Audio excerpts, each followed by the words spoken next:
We're a long way out from the days of standing inside a store trying to choose a good game from a sea of mystery. Back then, all you had to go on was the artwork, the back of the box description, and maybe a few screenshots.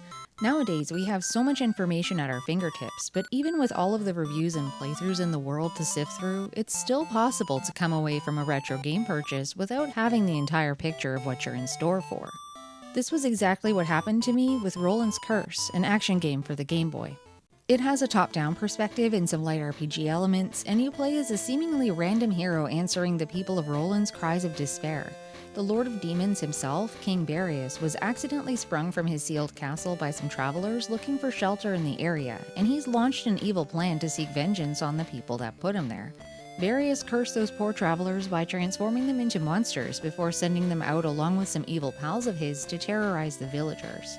This is yet another iteration of the destroy accidentally released evil to save the world setup that puts so many protagonists on the path to eventual glory. But it's far from some of the other sprawling open world epics that it bears resemblance to. I finished Roland's Curse in about 3 hours on my first playthrough, and much of that can be attributed to the very rigid progress structure. Each leg of the game between bosses stands alone as its own chapter, and you're shuttled from one area to the next with no freedom to venture out and discover hidden secrets because they simply don't exist. I found this to be one of the most disappointing aspects of the game, but it's also my fault for coming into it with higher expectations than I probably should have. From the screenshots on the back of the box, I wrongly assumed that it might be more like the long-winded RPGs or adventure games on the system, rather than something so simple in its execution, but that's my fault and not the game's. This cookie-cutter gameplay makes playing Roland's Curse more or less fail-safe. Looking through that lens, it wasn't surprising that non-playable characters that I met in towns during the quest were not like those that you meet in other games. They offered no clues about where to go next, and there was nobody selling items or equipment because you're on a one-way track to victory anyway. The sole purpose of these folks is to simply shout encouragement as you pass on through or point out things that are already obvious. Their platitudes ranged from sentimental to downright weird, and it felt like a missed opportunity to do some story building. If there were no helpful gameplay tips to offer, it might have made sense to add in some exposition about Lord Barius or the trials of the townspeople, or something else to flesh out the world a little. That's not to say that there were no occasions for immersion, because what was lacking in conversations with NPCs was somewhat made up for in the narration of the main character's journey. Between each chapter, there were really well-written plot summaries that gave your little hero sprite some personality and depth rather than being that guy that answered the help ad in the paper. These aren't groundbreaking in any way and don't contain any visuals, but it was one polished part of the experience that I liked quite a bit. The town areas are placed between action segments where you're traveling through fields of monsters. Apart from the NPCs, there are lots of buildings and other highlights to look at, but that's all you can do since nothing can be interacted with. The doors on the houses must be painted on because try as you might, you won't be getting past any of them to look around either. The only real benefit that villages bring is a single chest that sometimes contains a potion of life, and more often than not, I didn't want that over what I was carrying as my secondary item. Between the nonsense NPC interactions, unsearchable areas, and an occasional healing item all bundled into a temporary vacation away from battle, the towns felt completely unnecessary. It's nice that the developers wanted to include some downtime on the way, but that's what the pause button's for.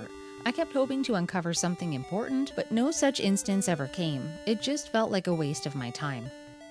You would think that a game with such a small scope might shine in at least some way, but unfortunately the other major component of the game, the combat, rates as subpar as well. There's something weird about the controls where you'll always feel like you're moving way too slowly for everything that's going on around you. Your speed never increases at all, and your opponents seem to move in ways that you never have enough time to react to. On the bright side, enemies always move in the same patterns and aren't affected by your character's presence, so if you know their paths, you can plan to get out of the way. It's still much easier said than done though. Other than the speed imbalance, there were a few other major problems with fighting. The first is that you can't attack while you're moving. Whether you're using the melee sword weapon or the distance wand of Uzi attacks, you have to walk to a safe spot, aim, and execute your assault from a static position. As far as I'm concerned, playing with the sword as your main weapon is basically asking for death to take your hand and lead you into the next life, especially during boss encounters. The sword does have the added benefit of being stronger than the wand, but the drawback of having monsters right up in your face isn't worth it. You don't have a very long window of invincibility if you get hit, and you can lose your entire health bar with a poorly timed enemy spawn.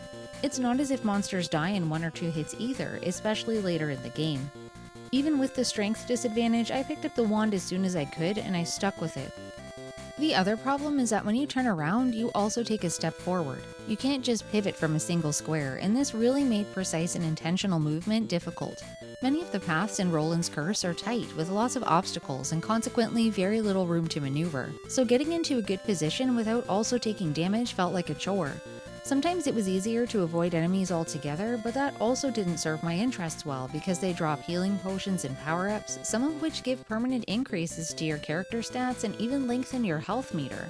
Despite my best efforts to play defensively, I was consistently transformed into a small ghostly balloon to fly off into the next world in death. Losing your life only puts you back at the start of the most recent area you've entered, which was a small sliver of kindness from a game that often serves you your own head on a pike. The inventory system in Roland's Curse is very simplified. You can only have one of two main weapons equipped on the B button, while the A button is reserved for everything else like one-time use items, sub-weapons, and so on. When you pick up an item from a chest or an enemy drop, it automatically replaces what you had equipped already since there's no inventory screen to switch between the things you've found. This isn't horrible since as far as I can tell, there aren't any specific combinations of things that are ever required to beat a boss or progress through levels, but it's inconvenient to lose something that you like playing with. The magic axe, for example, can open up shortcuts or get you into special areas with chests that you can't reach otherwise, but I'd accidentally pick up something else while on autopilot fairly often.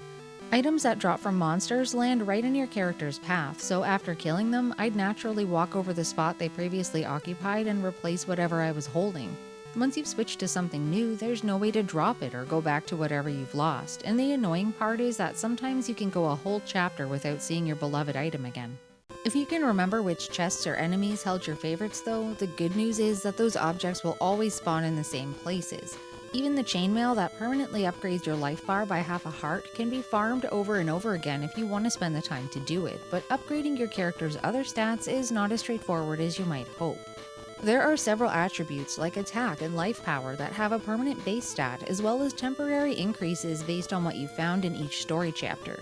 Temporary changes are lost when you start a new area, so if you've been enjoying dominating your adversaries and absolutely skewering bosses, get ready to be reduced to a sniveling sorry excuse for a warrior when you walk through the next gateway. Instructions for getting the most gains from the adventure was spelled out in black and white in the manual, but I think that they overcomplicated the language to the point where it just got confusing. You have to not only read their definitions for each statistic, but then also study their examples and further cross-reference their terminology of what's described in the items list. Even then, the distinction between temporary and permanent stat changes was still completely lost on me. What was wrong with saying that the gauntlet increased permanent attack power, or that picking up the Wand of Uzi would temporarily increase attack power for that chapter, rather than mentioning its campfire lighting ability that doesn't even exist in this game? I get that manuals were sometimes misleading due to translation problems, but for a quest that's so simple in premise and execution in every other way, they went a few too many extra miles for a lackluster leveling system. The biggest claim to fame for Roland's Curse is its two-player mode, so that you can bring a friend along to enjoy the struggle. Unfortunately, like most Game Boy multiplayer experiences, it's only possible with 2 copies of the game and multiple Game Boys, and that was out of my grasp since I only have the 1 cartridge. The manual says that 2 players can move independently of one another, so I wonder if playing with a second player would just make an already very short game even shorter.